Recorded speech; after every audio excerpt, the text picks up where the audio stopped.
bienvenidos en este día. Y antes de tener un momento de oración, me gustaría tener una breve lectura en el Evangelio de Juan, en el capítulo 2. Evangelio de Juan, capítulo 12. Vamos a leer 3 versículos nada más. Juan, capítulo 12, verso del 1 al 3. Dice así la palabra del Señor. 6 días antes de la Pascua, vino Jesús a Betania, donde estaba Lázaro, el que había estado muerto y a quien había resucitado de los muertos. 6 días antes de la Pascua equivale aproximadamente al sábado, ¿vale? Anterior. Y le hicieron allí una cena. Marta servía y Lázaro era uno de los que estaban sentados con él, a la mesa con él.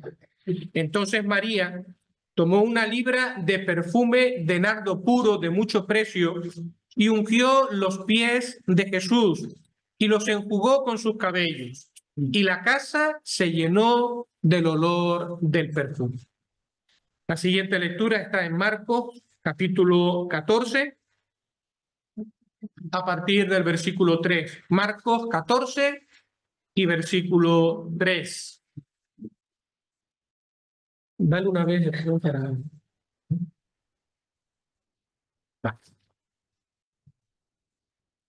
Vamos a orar primero y ahora hacemos la lectura.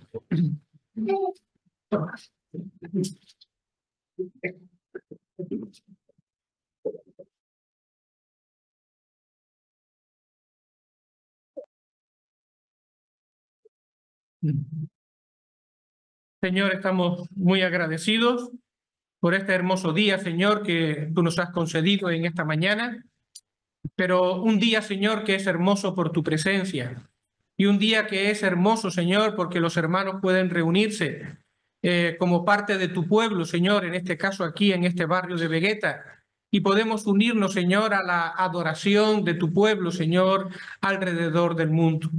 Te pedimos, Señor, que tú presidas esta reunión. Amén. Señor, que tú dirijas nuestra mente y nuestros corazones, que tu palabra nos cautive, que nos cautive tu persona, la persona de tu Hijo, y sea verdaderamente un tiempo de alabanza y un tiempo de adoración. Gracias, Señor, por cada uno de los hermanos y amigos presentes. Bendice la palabra en el nombre de Jesús. Amén. Amén. Bueno, pues estamos estudiando el Evangelio de Marcos y estamos prácticamente introduciéndonos en lo que va a ser los últimos momentos en la vida del Señor Jesucristo. Y vamos a tener ahora una lectura en Marcos capítulo 14, los versos que van desde el 3 al 9, que es la porción con la ayuda del Señor que nos corresponde empezar a estudiar. 14 y versículo 3. Pero estando Jesús en Betania, ya lo hemos leído en el Evangelio de Juan, en casa de Simón el leproso, y estando a la mesa, vino una mujer con un vaso de alabastro de perfume de nardo puro de mucho precio, y quebrando el vaso de alabastro lo derramó sobre su cabeza. Y hubo algunos que se enojaron dentro de sí y dijeron: ¿para qué se ha hecho este desperdicio de perfume? Porque podía haberse vendido por más de 300 denarios y haberse dado a los pobres, y murmuraban contra ella. Pero Jesús dijo: dejadla. ¿Por qué la molestáis? Buena obra me ha hecho. Porque siempre tendréis a los pobres con vosotros, y cuando queráis les podréis hacer bien. Pero a mí no siempre me tendréis. Esta ha hecho lo que podía, porque se ha anticipado a ungir mi cuerpo para la sepultura. De cierto os digo que donde quiera que se predique este evangelio en todo el mundo, así también se contará lo que ésta ha hecho para memoria de ella. Pues hasta aquí la lectura en la palabra del Señor. Bueno, pues lo que es el relato para para enseñarnos qué ocurrió, o sea, lo que fue todo el complot para arrestar para arrestar al Señor Jesús, comenzó pues con una reunión secreta entre los líderes judíos, donde se pusieron de acuerdo para ver cómo podían detener al Señor Jesucristo. Y eso está en los versículos 1 y 2, que ya lo hemos estudiado. El complot para prender a Jesús, versículo 1 y 2. Después, el complot termina con los versículos 10 y 11, donde allí se nos dice cómo, en este caso, Judas Iscariote se ofrece para hacer esta traición al Señor Jesucristo. Y en medio de este relato, en medio de lo que fue el complot o la reunión de los judíos más el ofrecimiento de Judas, está la escena tan tierna y tan hermosa que nosotros acabamos de leer. La unción de Jesús en Betania. ¿Se dan cuenta? La parte de abajo, la parte de arriba y en medio el relato. Entonces, esta forma tan gráfica de hacer la reconstrucción de los hechos, pues nos llevó a pensar en un sándwich, en un bocadillo, ¿vale? En un gran bocadillo, donde la tapa de abajo es el complot para arrestar al Señor Jesucristo. La tapa de arriba, lo que hizo Judas, se ofreció. Y en medio, como la parte más sustanciosa de ese bocadillo, estaría la unción de Jesús, la escena donde esta mujer unge la cabeza del Señor Jesucristo. Bueno, pues en esta mañana nos toca centrarnos precisamente en esa parte más jugosa, en esa parte más hermosa, más sabrosa, en lo que sería la parte central de este bocadillo, con lo cual hemos ilustrado toda la escena que estamos estudiando. Así que es aquí donde vamos a comenzar en esta mañana. Serán solamente algunas ideas, ¿verdad? Un introducirnos en esta escena. Pero, ¿qué es lo primero que tenemos que decir? Bueno, pues, aunque no lo parece, esta escena donde la mujer unge la cabeza del Señor rompe con la secuencia de los acontecimientos. Es decir, no fue primero la reunión de los líderes judíos para traicionar a Jesús, para arrestar a Jesús, después la escena de la mujer y después Judas se ofrece. No, sino que este hecho de la mujer viniendo a ungir al Señor Jesucristo había sucedido varios días antes. Había sucedido el sábado. Y esto de la traición de Judas cuando se ofrece es posiblemente el miércoles. Así que en medio de estos dos acontecimientos que van cronológicamente unidos está una escena, la escena de la mujer que viene a adorar al Señor Jesucristo, a ungirle la cabeza. Entonces, como uno lo lee así, aquí que parece que está en orden, se pregunta, bueno, ¿y qué pasó? ¿Quién se equivocó? Porque Juan dice que pasó varios días antes, pero aquí Marcos y Mateo lo colocan después de la reunión. ¿Alguien se equivocó? ¿Alguien quiere falsear los hechos? ¿Alguien quiere cambiar la cronología? La Biblia se equivoca y entonces depende de quién cuentan las cosas cada uno de una manera. Y entonces tenemos que decir que no. Que ni Marcos se equivocó, ni Juan se equivocó, ni Mateo se equivocó, ni nadie está queriendo falsear los hechos. Y por supuesto, la Biblia no se equivoca. Esa no es la respuesta. Posiblemente hayan al menos dos propósitos para el hecho de que Marcos haya introducido esta escena en medio de los dos acontecimientos. Y el primer propósito sería posiblemente enseñarnos o ilustrarnos de cuál fue el desencadenante que llevó a Judas a ese comportamiento, a ofrecerse a los líderes judíos para arrestar al Señor Jesucristo. Al colocar aquí esta escena nos está indicando de que no fue un gesto espontáneo, sino que eso tenía un arrastre de varios días. Desde el momento mismo de la cena, algo pasó allí que si ya su corazón era malo, pues terminó de alguna manera de confirmar ese propósito que él tenía de traicionar al Señor Jesucristo. ¿Qué fue lo que pasó? No lo sabemos, ¿vale? Es difícil. Yo sé que hay hermanos que hacen un retrato psicológico de Judas muy, muy interesante. Pero lo que sí podemos decir, por ejemplo, es que en esta cena de amor que había allí, se pusieron en evidencia dos corazones o dos clases de corazones con respecto a la persona del Señor Jesucristo. El primero, un corazón interesado, un corazón bastardo, un corazón que solo tenía apariencia, es el corazón de Judas con respecto a la persona de Jesús. Y a su lado estaba un corazón desinteresado, un corazón totalmente entregado, un corazón amante. Y ese corazón es el que representa esta mujer que vino a ungir los pies del Señor Jesucristo. Y esas dos clases de corazones quedaron en evidencia aquella noche del sábado. Quedaron en evidencia posiblemente no para todos los que estaban en la cena, pero sí quedó en evidencia para el propio Judas y también, evidentemente, para el Señor Jesucristo. Él se vio retratado y vio lo que había realmente en su corazón con respecto a la persona de Jesús. ¿Y saben lo que me recordaba? Esto me recordaba un suceso que había acontecido al comienzo de los tiempos. Me recordaba la escena de Caín y Abel y lo que sucedió cuando estas dos personas vinieron a traer su sacrificio o su ofrenda delante de Dios. Por un lado, la ofrenda de Abel fue acepta delante de Dios porque Dios estaba viendo el corazón.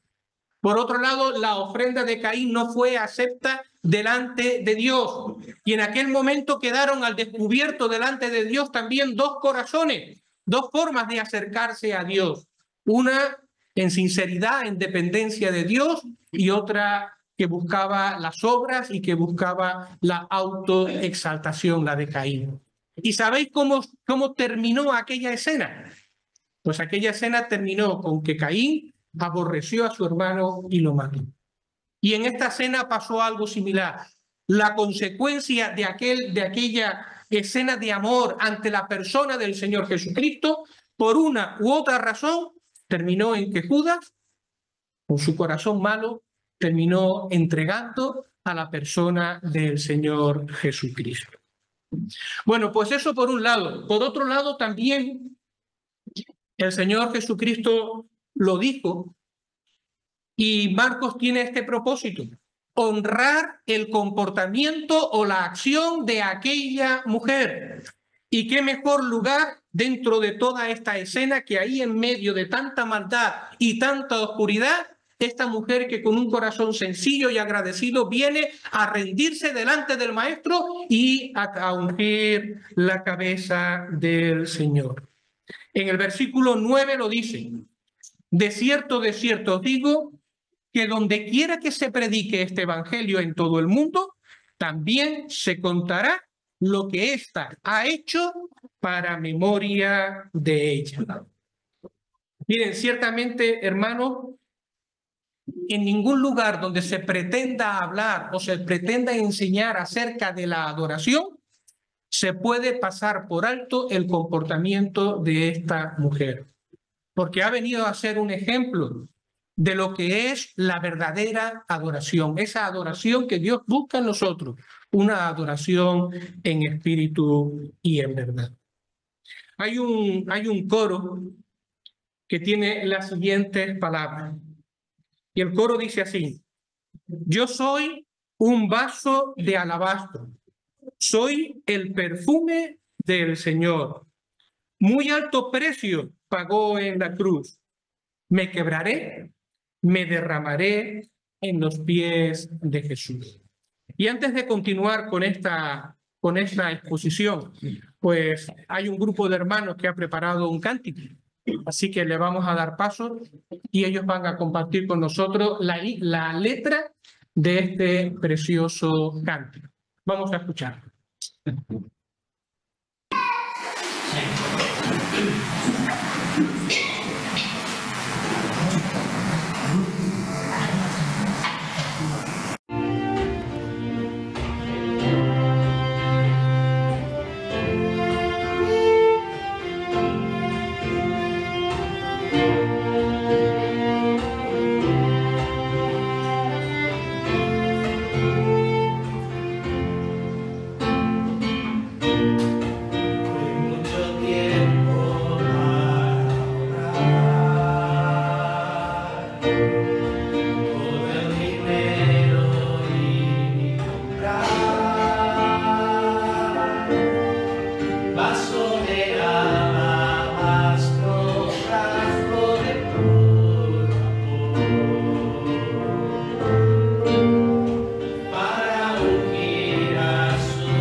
Dale para pasarlo un momento.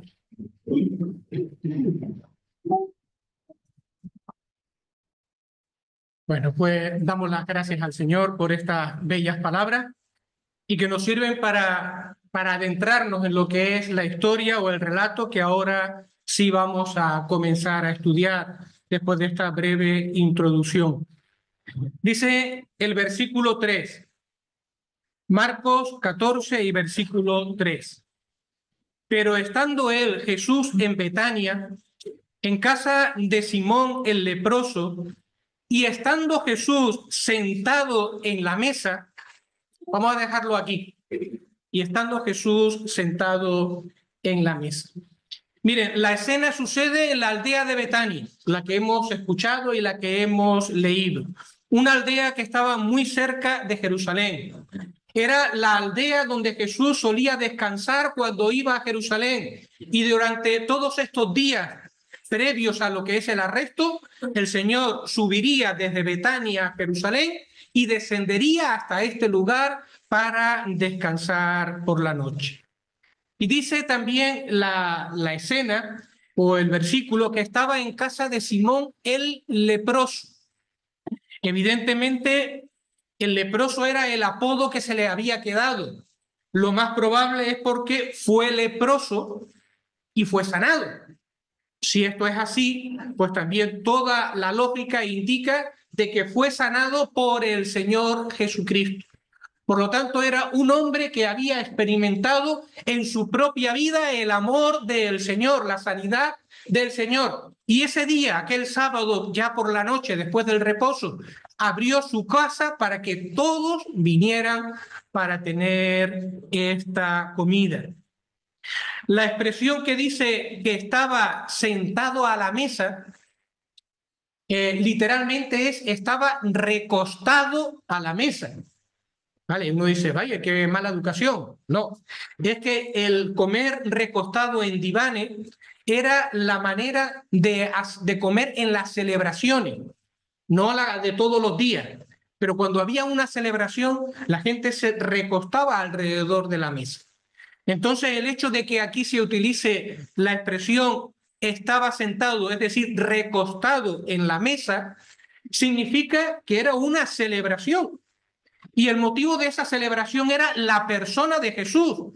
Y los que estaban allí reunidos es porque querían agasajar al Señor Jesucristo. Y de hecho, ¿quiénes estaban en la mesa?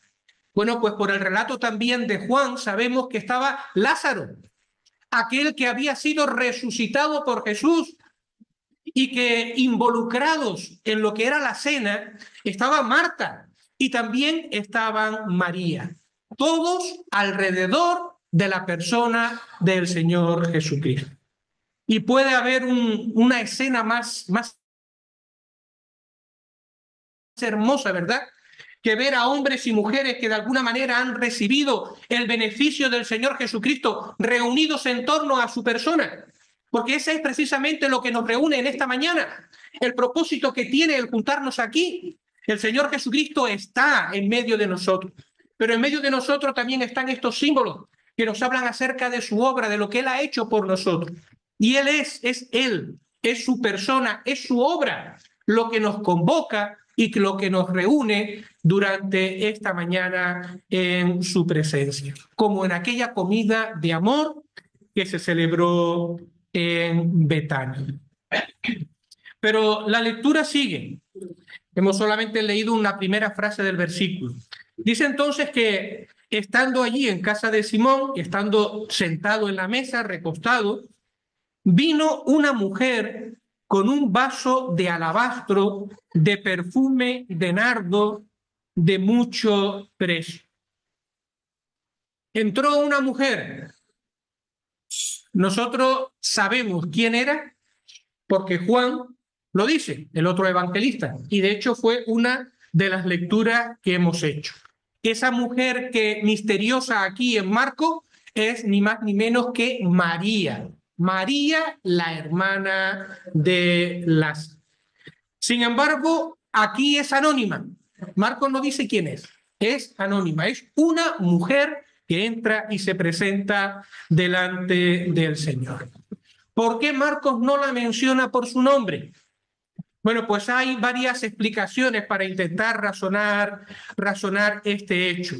Pero hay una cosa clara que destaca por encima de todo lo demás, y es que interesa más el hecho que el nombre de la persona. Interesa más el gesto que el nombre de las personas. Y esto es muy importante, sobre todo porque si hay una tendencia en nuestros corazones, es el protagonismo. El que nuestros nombres estén asociados a cada cosa importante o no importante que suceda. Pero Marcos dice, no, quien lo hizo no importa. Lo que tenemos que fijarnos es lo que sucedió aquella noche delante del Señor Jesucristo. Y esto, hermanos, es también un principio que debe de regir nuestro servicio al Señor, sea cual sea, y nuestra adoración delante de Dios. Lo importante no es o no somos nosotros. Lo importante no es lo que yo hago, lo que yo puedo ofrendar, lo que yo puedo hacer, a donde yo puedo ir. Lo importante es el Señor. Lo importante es el corazón con el cual estamos sirviendo o adorando al Señor. Lo importante es que en toda circunstancia, quien reciba la gloria, quien reciba la honra, sea nuestro Señor, sea el propio Dios. Si ha de haber recompensa, el Señor se encargará de eso. Pero nuestro modo de actuar no debe de ser buscando el protagonismo, sino la gloria del Señor. Así que una buena pregunta podría ser esta. ¿Qué es lo que nos preocupa más cuando hacemos algo para el Señor? ¿Que el Señor sea alabado? ¿Que su nombre sea engrandecido? ¿O que nuestro nombre figure, aunque sea en una letra pequeñita, en algún lugar? Es una reflexión interesante. Por otro lado está el tema del perfume. El tema del perfume, en este caso se dice que era de nardo, muy refinado, y eso era una especie, no es como el perfume nuestro, era más bien aceitoso, ¿verdad? Y el nardo era una planta exótica, ¿vale?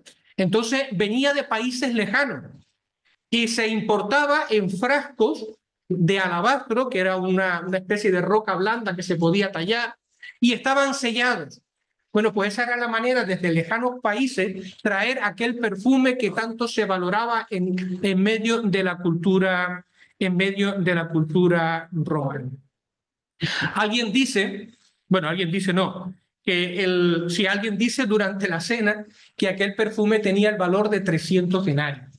300 denarios equivalían no a un año de salario, pero casi 10, 11 meses de salario de un jornalero.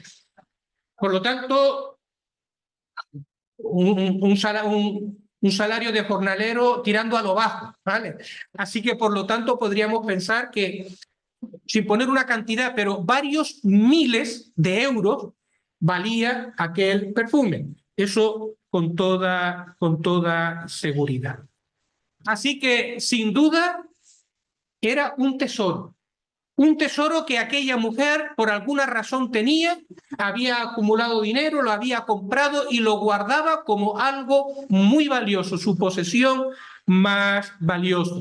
Y evidentemente un perfume de esas características es porque estaba guardado para una ocasión que fuese verdaderamente especial. Y ahora surge la pregunta. Bueno, ¿qué es lo que va a hacer esta mujer anónima que de repente irrumpe en aquella comida? ¿Qué es lo que hará con ese perfume? Bueno, pues ahora continuamos la lectura de nuestro versículo. Dice que estando él en Betania, estando sentado a la mesa, vino una mujer con un vaso de alabastro de perfume de nardo de mucho precio, y ahora dice, y quebrando el vaso de alabastro, se lo derramó sobre su cabeza. Un hecho inesperado, algo que nadie imaginaba que iba a suceder en aquella ocasión. Quebró el cuello del vaso y lo derramó delante del Señor. Al partir el cuello del vaso de alabastro, de aquel frasco, significa que todo el perfume, absolutamente todo el perfume fue derramado. Si en aquel frasco no quedó nada del contenido del perfume. En el Evangelio de Juan se dice además que era el equivalente a unos 300 gramos, está en gramos, en peso. Si tuviésemos que pasarlos a decilitros o a centilitros, bueno, pues no, tampoco a mililitros. Si tuviéramos que pasarlos a litros, diríamos que el contenido era aproximadamente 1/4 de litro de perfume. 1/4 de litro, una cantidad verdaderamente considerable. Así que había suficiente en aquel frasco, como dice el evangelista Marcos y también Mateo, para ungir la cabeza del Señor, que aquello escurriera, ¿verdad?, por su cabeza hasta sus hombros, y también, como dice Juan, para ungir los pies del Señor Jesucristo. Así que había una cantidad suficiente.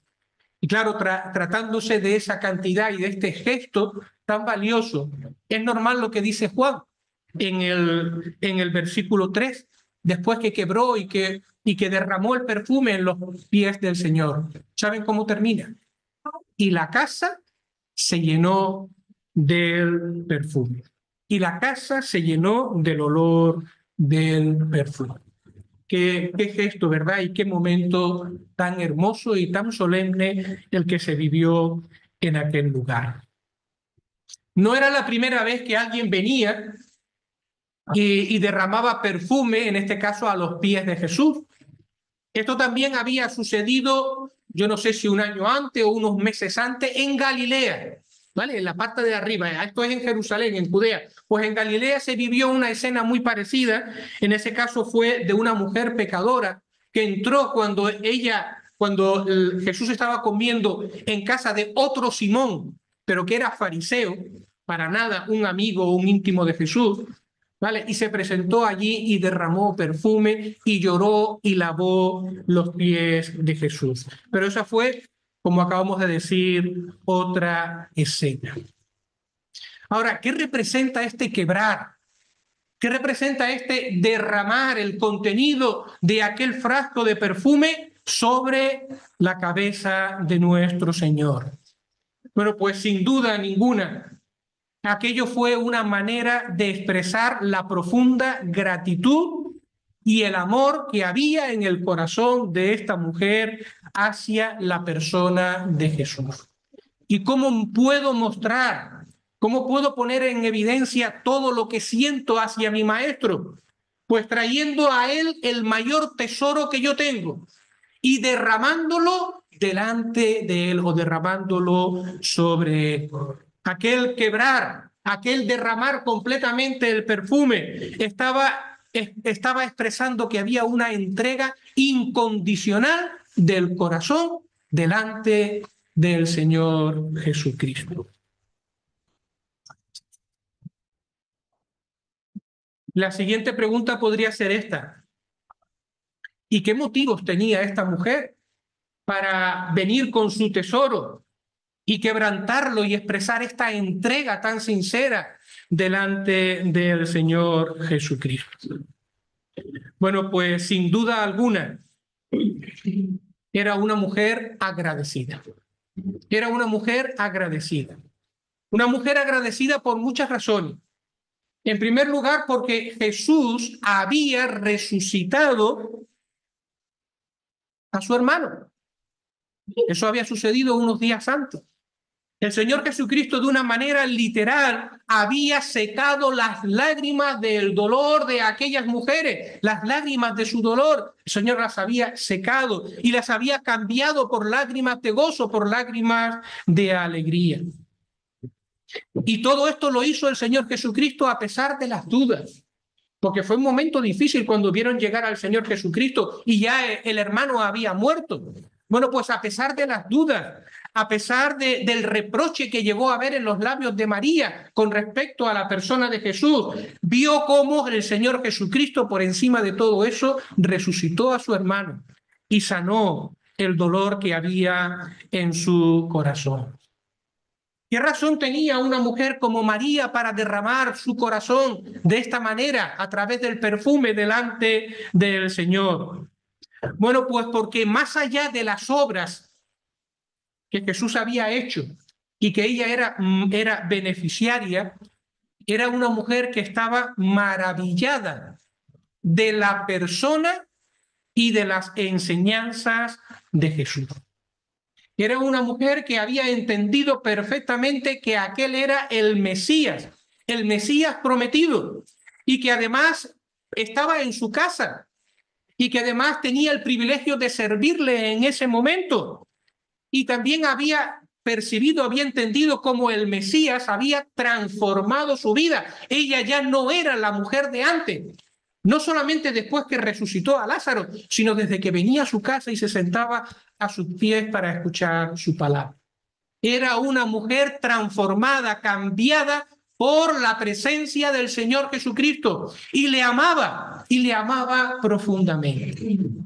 Miren, hermano, alabar al Señor por lo que Él ha hecho y recordar lo que Él ha hecho es importante, pero eso es un paso más en lo que debería de ser la adoración, porque por encima del reconocimiento de las bondades de Dios y de lo que Él ha hecho en nosotros y en nuestras vidas, un paso más por encima está el reconocimiento de su persona, el reconocimiento de su grandeza.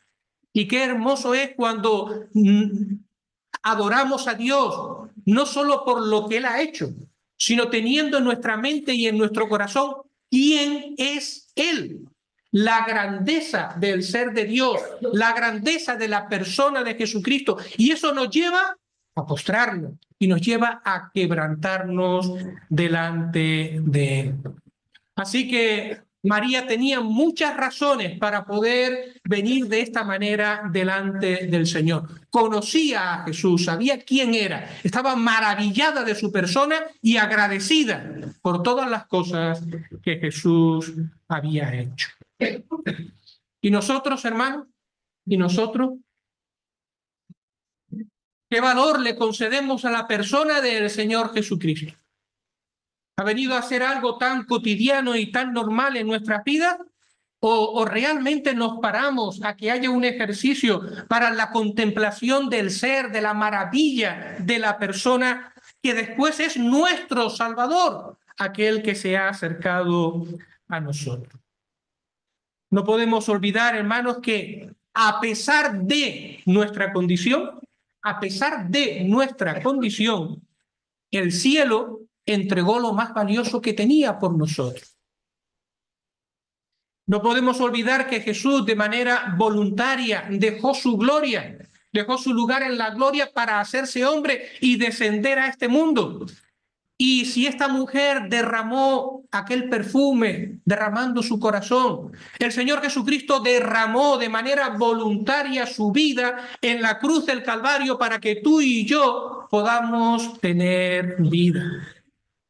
Y todos tenemos la experiencia y la tenemos una y otra vez de cómo, a pesar de nuestros fracasos, a pesar de nuestra infidelidad, a pesar de nuestras dudas, sin embargo, ahí ha estado siempre la mano del Señor, sosteniéndonos y haciéndose presente en nosotros.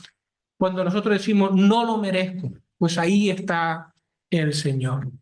Entonces, tenemos también nosotros, hermanos, hermanas, motivos para derramar el corazón delante de Dios, motivos para venir en esta mañana con verdadero gozo y gratitud en alabanza delante del Señor.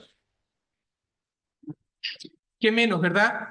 Que de la misma manera que aquella mujer quebró aquel frasco de perfume y lo derramó primeramente en la cabeza y después a los pies del Señor, nosotros seamos capaces de quebrantar nuestros corazones y traer verdaderamente adoración a Él, no solamente en este momento que es importante, sino también en la experiencia de nuestra vida diaria.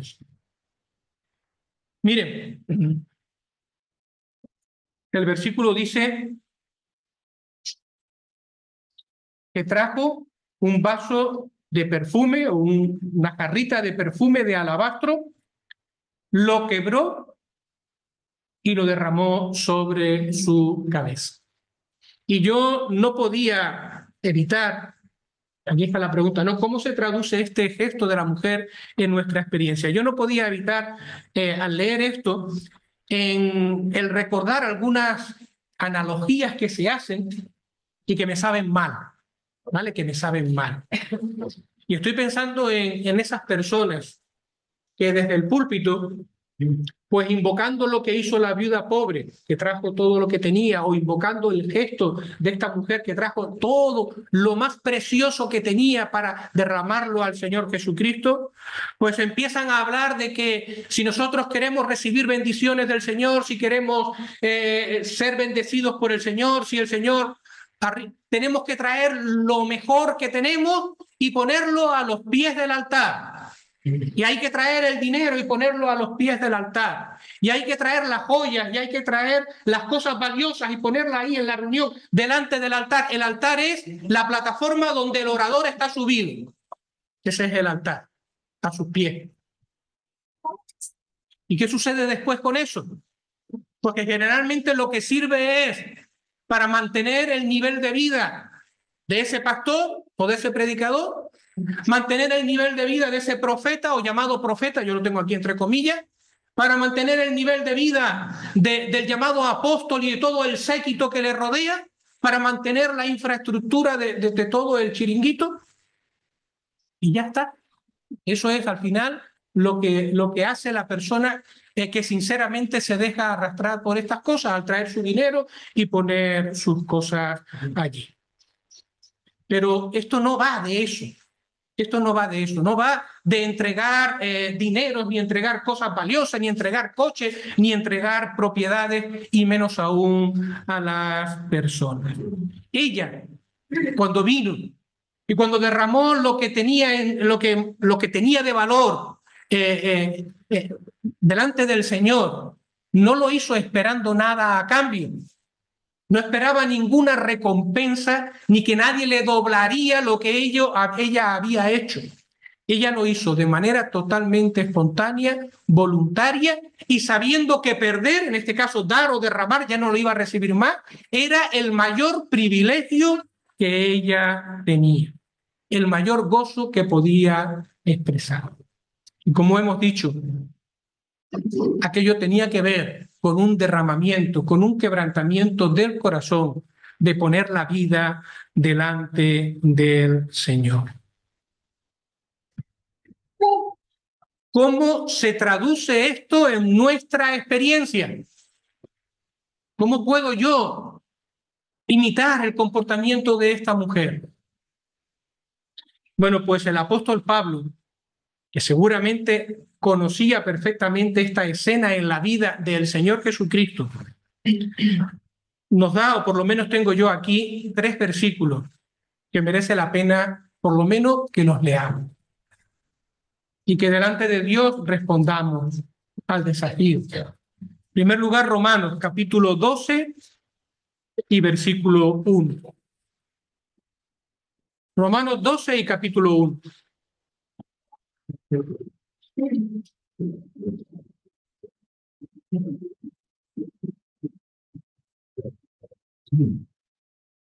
¿Qué hago yo al ser consciente de todo el amor que Dios ha derramado por mí? Cuando por fin soy consciente de la grandeza de la persona del Señor, de Jesús y de Dios mismo obrando a mi favor.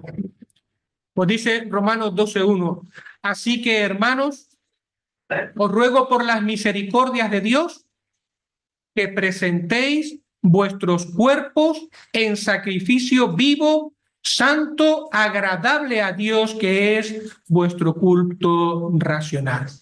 La respuesta lógica ante esta obra preciosa que Dios ha hecho por Jesucristo en nosotros debe de ser presentar nuestros cuerpos en sacrificio vivo. El Señor te quiere a ti y quiere tu corazón. Porque cuando el Señor te tiene a ti derramado delante de Él y tiene tu corazón, el resto está ofrecido delante del Señor. Y mi casa no va a estar cerrada para servir al Señor, ni mi bolsillo va a estar cerrado para servir al Señor, ni mi coche va a estar cerrado para servir al Señor. Porque cuando yo me entrego a Él, genuinamente, todo lo que tengo y todo lo que soy, conscientemente lo administro para la obra del Señor. ¿Cuál es la respuesta de amor? La respuesta de amor es presentar vuestros cuerpos en sacrificio vivo. Que Él obre y haga su voluntad en cada uno de nosotros. Segunda de Corintios,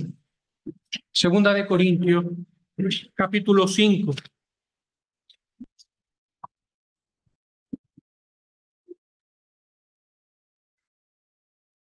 Y versos 14 y 15. Y estamos contestando esta pregunta. ¿Cómo imito yo el comportamiento de aquella mujer? ¿Cómo puedo hacer en mi vida lo mismo que hizo aquella mujer?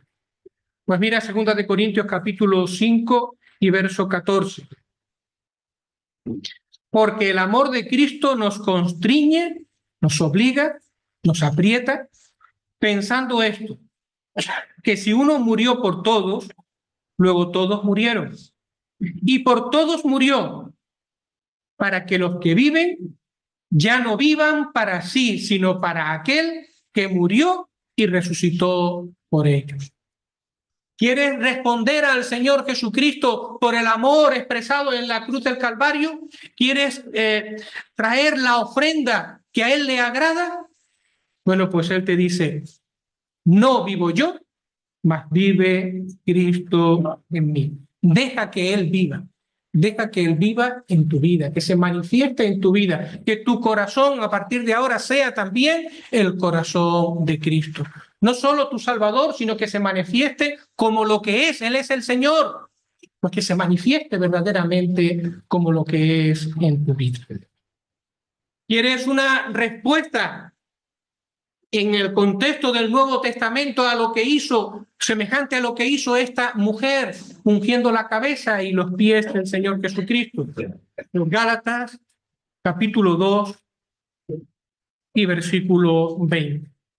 Gálatas, capítulo 2 y versículo 20. Y ya con esto terminamos. Con Cristo estoy juntamente crucificado y ya no vivo yo, mas vive Cristo en mí.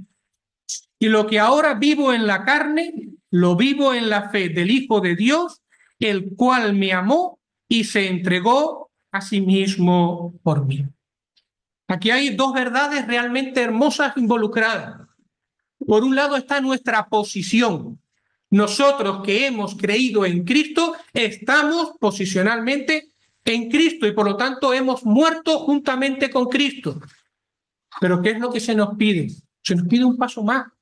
Se nos pide que esa que es nuestra posición de muerte con Cristo con respecto al pecado ahora se convierta en nuestra forma de vida diaria y que nosotros ahora expresemos en nuestra vida la vida de Cristo. Esto es, hermanos, lo que el Señor quiere y lo que el Señor espera en cada uno de nosotros.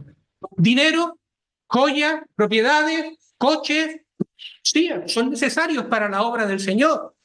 Pero si Él te tiene a ti, si Él tiene tu corazón, la obra del Señor, sin dudarlo y sin que nadie nos diga, va a ser bendecida y va a tener todo lo que el Señor necesita. Pero primeramente es ese corazón entregado, que es lo que Dios quiere, es lo que el Señor quiere de nosotros. Pues ojalá que en esta mañana el Señor derrame ese espíritu de entrega, o que siendo movidos por el Espíritu Santo verdaderamente tomemos esa decisión de entregar, de derramar nuestras vidas realmente delante de Él en sacrificio vivo, como hizo aquella mujer. Una acción que se recuerda en todo el mundo cada vez que hablamos de los resultados de una verdadera conversión, que es la adoración. Pues que el Señor bendiga la palabra en nuestros corazones. Amén.